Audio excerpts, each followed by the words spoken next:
안녕하십니까. 세상 읽어주는 남자 이상훈입니다. 오늘은 엔비디아의 GPU 장악력이 커지고 있다는 주제로 한 말씀 드리겠습니다.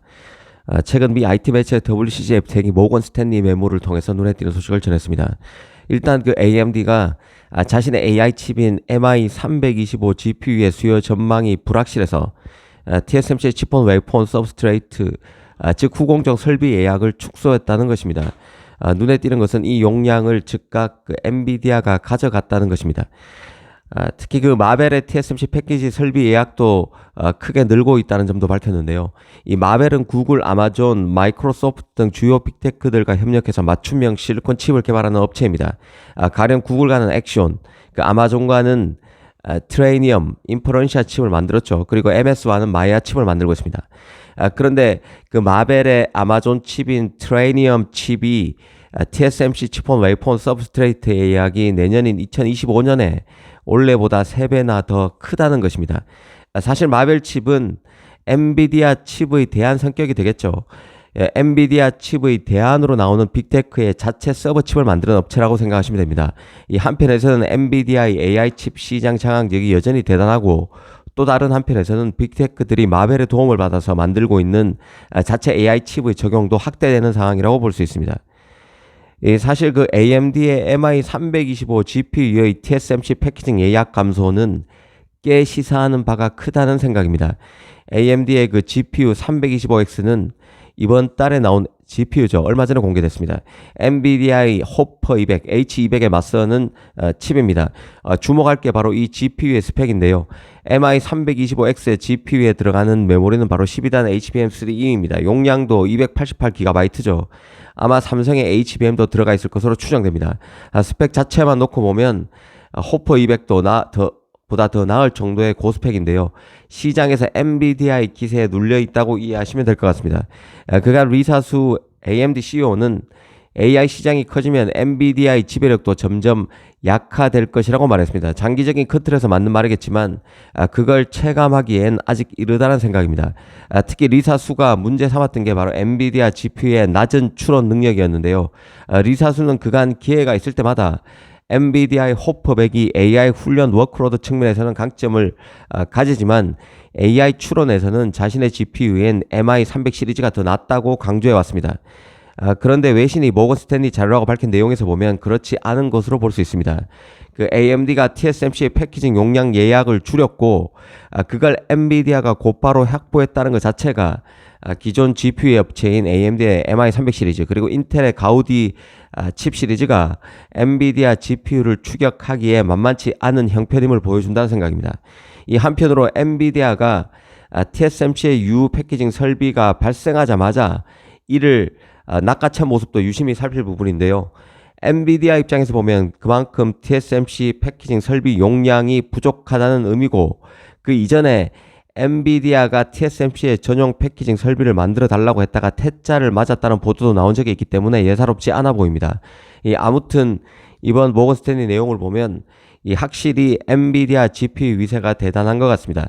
일전에 그 젠슨 낭도 골드만삭스 테크 컨퍼런스 행사를 통해서 블랙엘 수요에 대한 자신감을 강하게 드러낸 적이 있는데요. GPU에 대한 공급 제한으로 기업들이 좌절감을 느끼고 있을 만큼 블랙엘의 수요가 강하다는 것이죠.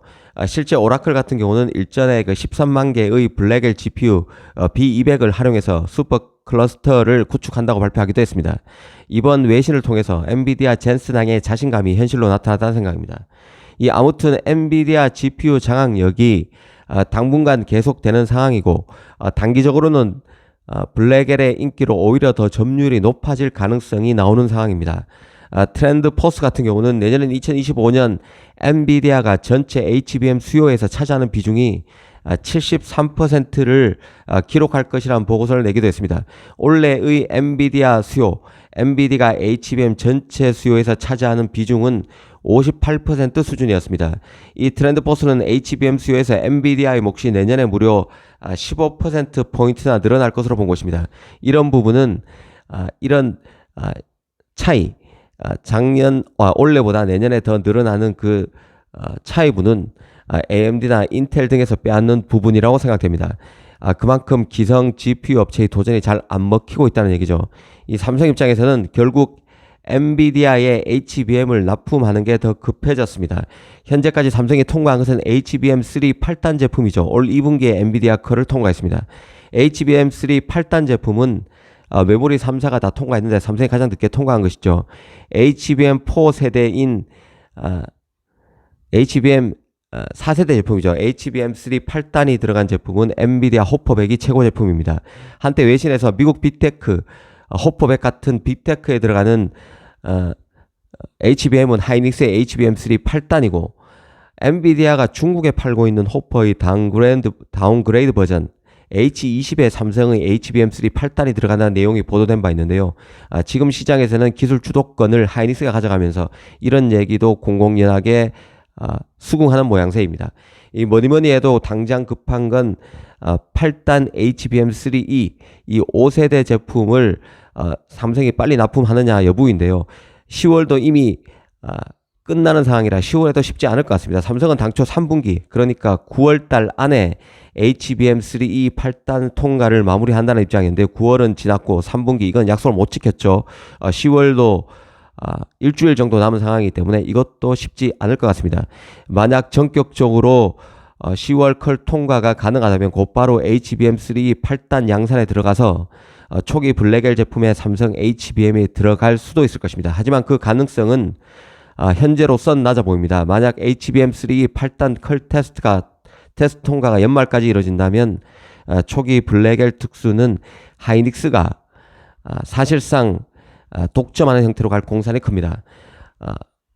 그만큼 삼성이 지금 힘든 상황이라는 얘기죠. 현재 HBM3 12단 같은 경우는 하이닉스만 컬 테스트를 마무리하고 양산을 시작한 상태입니다. 마이크론 삼성이 추격하고 있는 그림이 12단에서도 고스란히 재현되고 있습니다.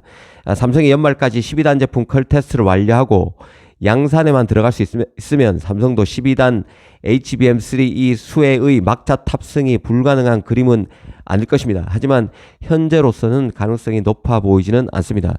앞서 말씀드린 대로 블랙엘의 경우는 시장 인기가 대단합니다. 호퍼 인기를 능가해서 내년에 엔비디아의 AI 프로세서 점유율이 호퍼보다 높아질 것이란 말이 나오고 있습니다. 마치 TSMC가 지금 잘 나가는 3나노보다 최초의 게이트 올 어라운드를 적용한 2나노를 세일즈하는 것처럼 엔비디아도 블랙엘 띄우기에 적극적이고 실제 시장 인기도 받쳐주고 있다는 생각입니다.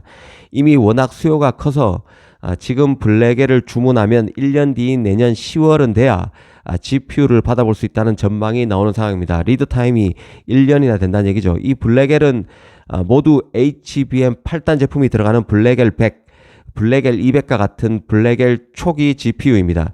모건 스탠리도 엔비디아 블랙엘 인기와 관련해서 HBM 수급 문제가 제기되기도 했었는데 결국 삼성이 엔비디아 세 번째 공급업체로 선정될 것이라며 HBM 공급 우려는 없을 것이라고 전망하기도 했습니다. 이게 가능하다면 얼마나 빨리 가능할지 지켜볼 필요가 있다는 생각입니다. 감사합니다.